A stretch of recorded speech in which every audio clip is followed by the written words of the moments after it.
Olá, meus amigos, um dia de muita paz para todos nós. Hoje é exatamente 31 de março de 2023. Estamos nós reunidos sempre com muita alegria, porque realmente é um motivo de muita alegria para todos nós estarmos aqui reunidos, estudando, aprendendo e termos a honra de poder compartilhar com todos vocês que acompanham no canal. Nós vamos então iniciar o nosso estudo da obra Os Mensageiros. Nós hoje iremos iniciar o capítulo 28, intitulado Vida Social. Vamos envolver o nosso amigo Tarcísio, que irá fazer a nossa prece de gratidão, e logo depois nossa irmã Aramita irá fazer a recapitulação do nosso último estudo. Amado Mestre Jesus, espiritualidade amiga aqui presente, Mãe Santíssima, queremos lhe agradecer a todos por estarmos reunidos aqui entre irmãos, aprendendo um pouquinho mais dos ensinamentos que temos que gravar em nossa consciência para evitarmos tantos erros que temos praticado nessa nossa jornada terrena. Iluminai a todos, Senhor, para que possamos realmente absorver esses ensinamentos, usá-los no nosso dia a dia, principalmente naqueles irmãos que nos procuram, pedindo auxílio, apoio, e às vezes, com nosso orgulho e nossa vaidade, os rejeitamos. Obrigado por mais essa oportunidade, e que assim seja.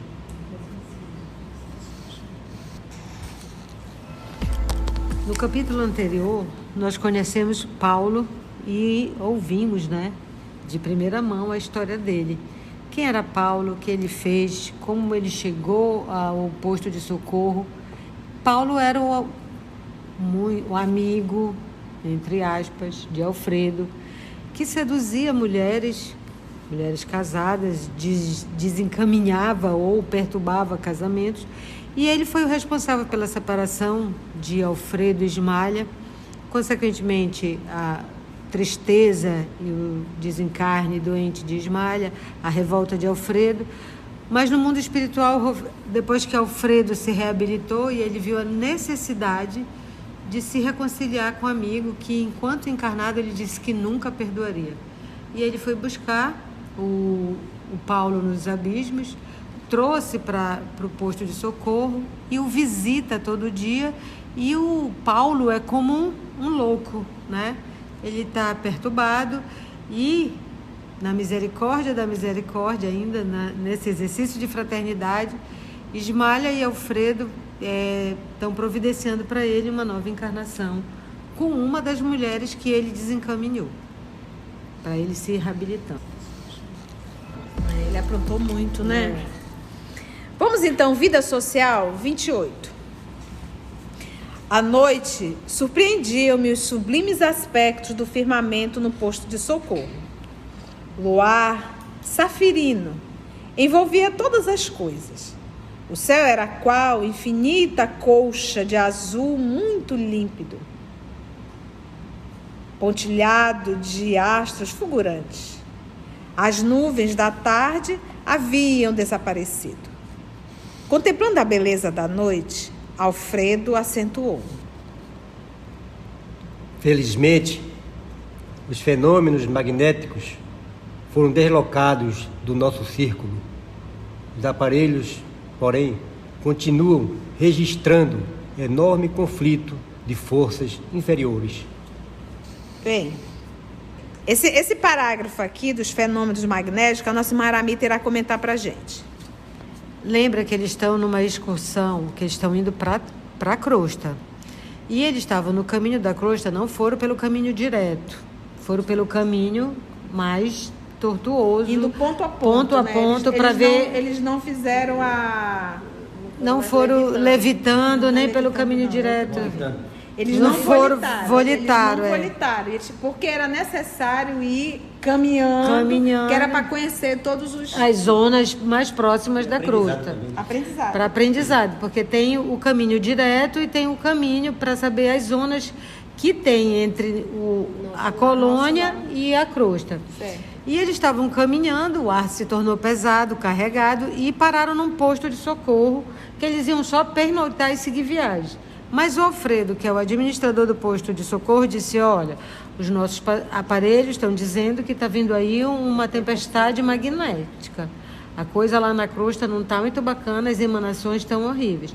Não nos esqueçamos que nós estamos em 44, próxima à Primeira Guerra, a Segunda Guerra Mundial. Pelo Aniceto, que podia continuar. Mas pelos Pelos dois era. que não tinham galocha, guarda-chuva emocional para essa chuva magnética. Muito bem lembrado, Aramita e Carlinha. Ia comentar a beleza do céu, e é interessante que eles têm um aparelho que identificam essa tempestade. Ele chamou o termo tempestade, aí a pessoa está visualizando a água caindo. Não, é vibração magnética mesmo. Ia comentar a beleza do céu ante a observação do administrador, quando a campainha retiniu suavemente. Tlim, blom. Chamavam à entrada. Alfredo e Ismália sorriram. Muito gentil, o chefe do posto asseverou: temos a visita de amigos do Campo da Paz. Opa, lá tem visita, tem campainha. Olha. Porque lembra, nós estamos num posto aonde? Na crosta. Na terra, gente. E, convidando-nos à recepção no baluarte avançado, acrescentou jovialmente: Baluarte é uma fortificação. Lembra que eles estão no castelo, né? Exatamente. Uma fortaleza, né? Temos também aqui a nossa vida social. Como não? É preciso saber viver. Preciso saber viver. Tem visita, tem vida social. E a gente, no nosso lar, a gente também se deparava com vida social. Lembra muito bem de André Luiz na casa da senhora Laura. Muito bem. Encantado com essa nota alegre, acompanhei os donos da casa, verificando com indizível surpresa que tínhamos sob os olhos um belo carro tirado por 2 soberbos cavalos brancos.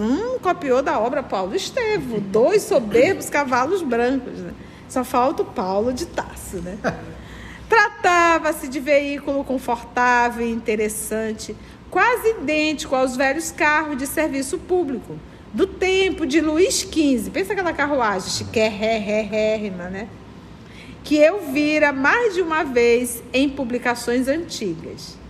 Nele chegara pequena família da colônia próxima. Qual é a colônia que eles estão vindo? Campo da Paz. Que, pelas informações de Aniceto, demorava a 3 léguas do posto, aproximadamente. Uma légua tem aproximadamente 6.000 metros. 6 quilômetros. Então, vamos colocar aí 12 quilômetros.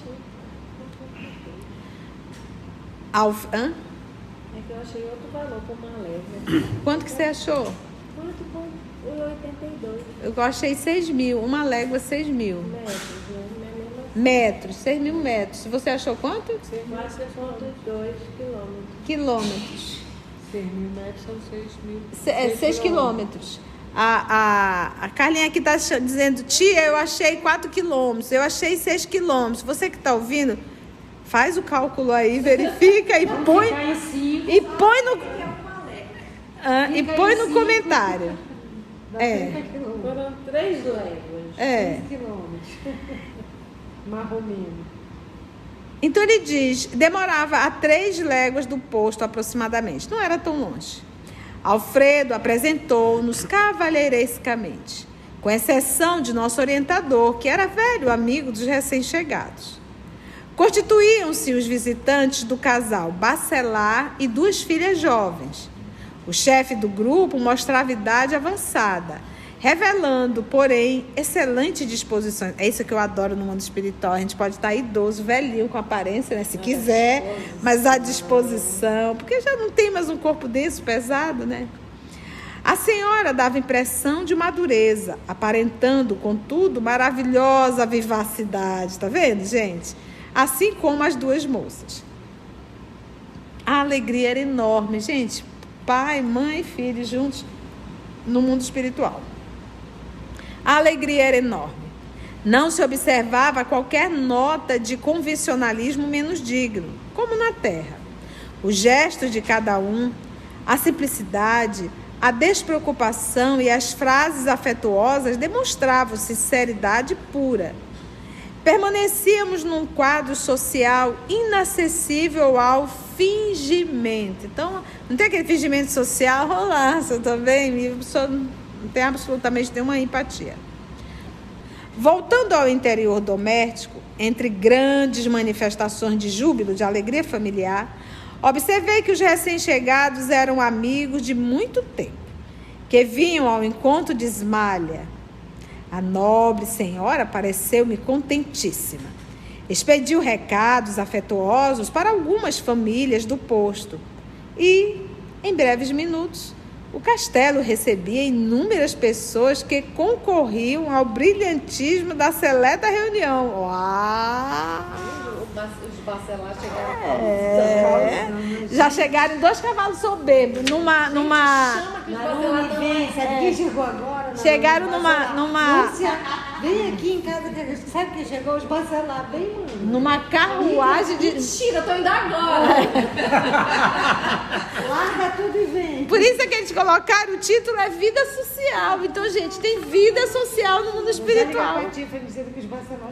Aí o que acontece? A gente está aqui, fica desesperado, né? Calma, gente, tem vida do outro lado. E social, vida social. Vamos continuar, vamos ver aqui essa festa. Sentindo-me assaz, ou seja, suficientemente insignificante ao lado dos novos amigos, limitava-me a ouvir e observar, né? Mas, poxa, logo aos primeiros instantes de conversação particularizada, ouvi Aniceto perguntar ao senhor Bacelar: como corre o serviço? O velho, bondoso, respondeu num sorriso largo: Bem, sempre bem. Apenas não podemos fixar demasiada atenção nos companheiros encarnados. Lembra que aqui não é Alfredo, eu estou usando a voz do Tarcísio, mas aqui já é o senhor Bacelar, o que acabou de chegar. Como nós temos poucos homens presentes, numa existência ele faz 2 encarnações.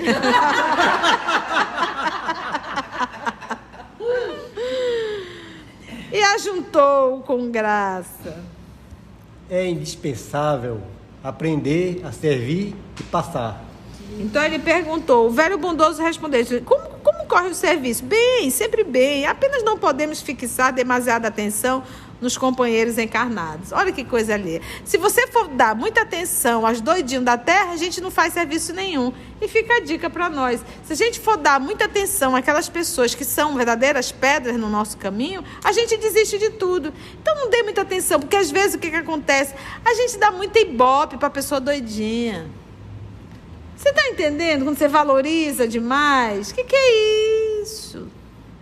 Não é Jesus Cristo, para que tanto?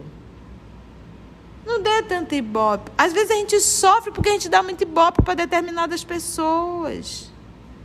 É o que ele está falando. Apenas não podemos fixar demasiada atenção nos companheiros encarnados. E ainda ele continuou com graça: é indispensável aprender a servir e passar. Faz e continua. Passar continua. Não te prende, não. Não fica ali esperando o retorno, não. Senão você vai. Nosso instrutor sorriu igualmente e observou. Vamos ver. Compreendo. Aliás, o progresso humano não é uma questão de dias. Não tenhamos ilusões. Que triste notícia. Doido. Saber disso, não é verdade? Não é. Por quê? Porque uma das características de nós, a humanidade terrena, é rebeldia, burrice. É um ato de extrema burrice ser rebelde às leis de Deus. A gente escuta, escuta, escuta e na vida a gente não vive, não vive e não vive. E aí se borra tudo. O progresso humano não é uma questão de dias. Não tenhamos ilusões. E, percebendo que Vicente e eu poderíamos aproveitar com a palestra, Aniceto indicou o novo hóspede de Alfredo, explicando solícito.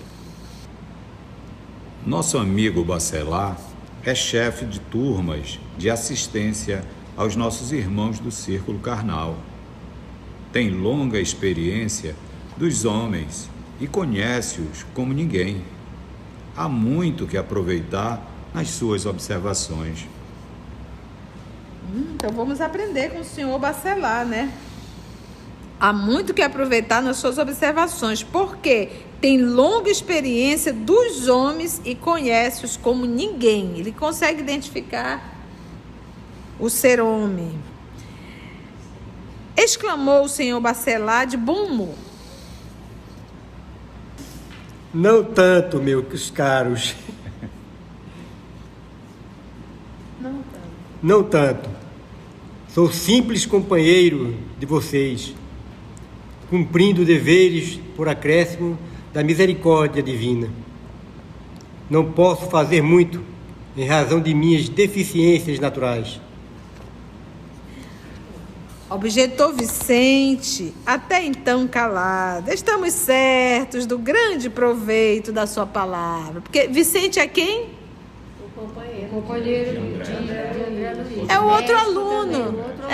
É o outro aluno, é o médico, né? De Vicente. Estamos certos do grande proveito da sua palavra.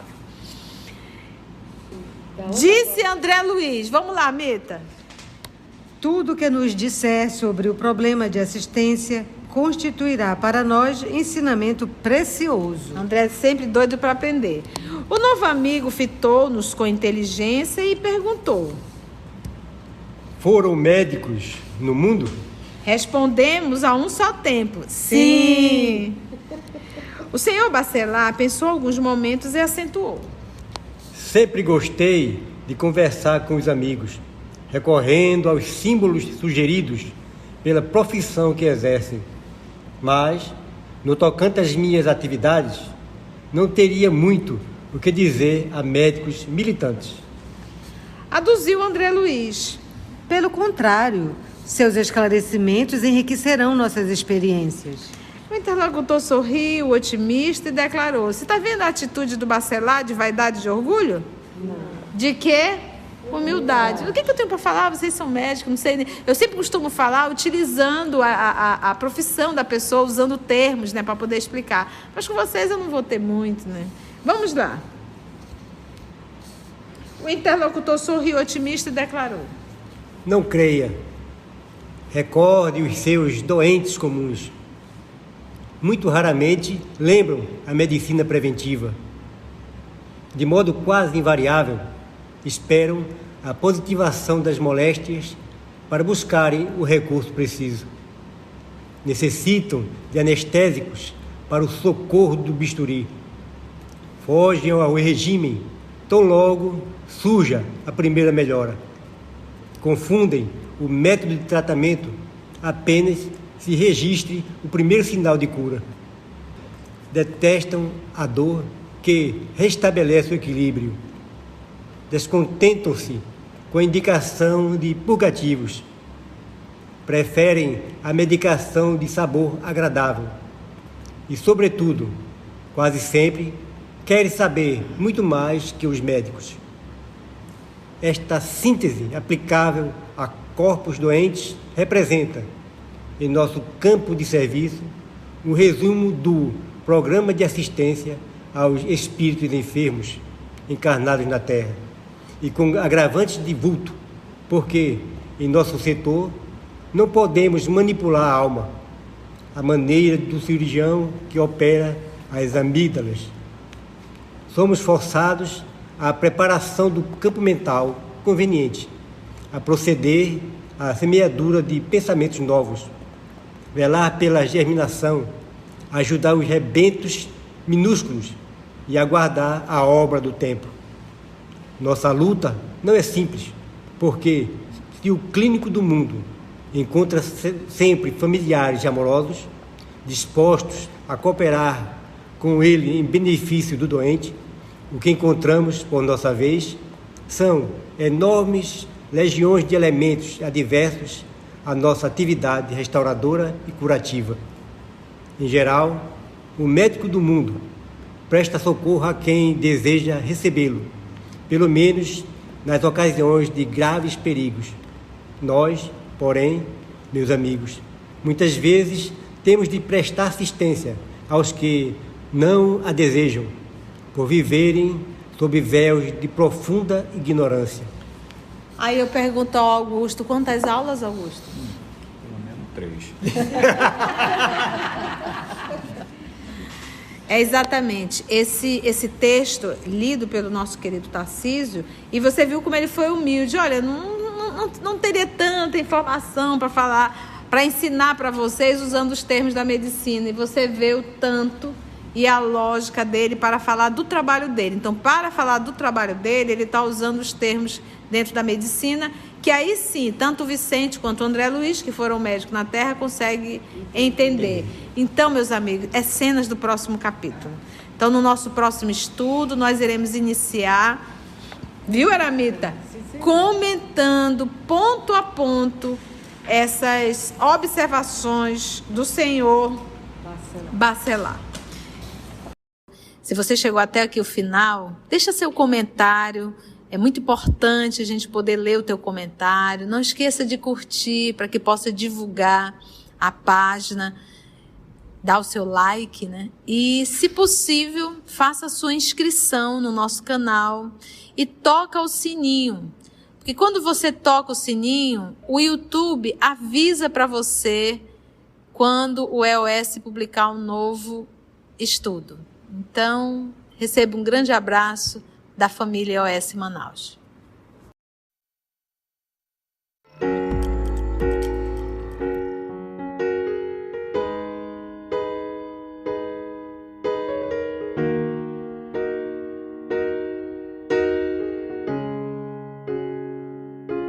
Antes de orarmos em agradecimento, vamos ouvir algumas considerações da tia que destacamos neste estudo para a reflexão dos ensinamentos.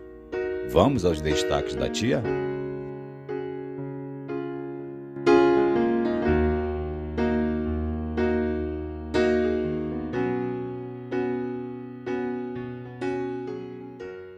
Se você for dar muita atenção aos doidinhos da terra, a gente não faz serviço nenhum. E fica a dica para nós. Se a gente for dar muita atenção àquelas pessoas que são verdadeiras pedras no nosso caminho, a gente desiste de tudo. Então não dê muita atenção, porque às vezes o que acontece? A gente dá muita ibope para a pessoa doidinha. Não é? Por quê? Porque uma das características de nós, a humanidade terrena, é rebeldia, burrice. É um ato de extrema burrice ser rebelde às leis de Deus.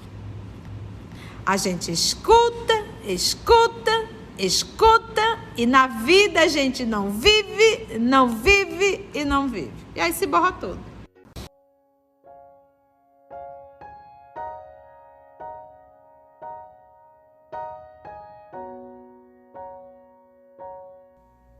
Assim, concluindo o nosso estudo de hoje, e agradecendo o nosso Mestre Jesus por mais este momento de aprendizado, vamos orar?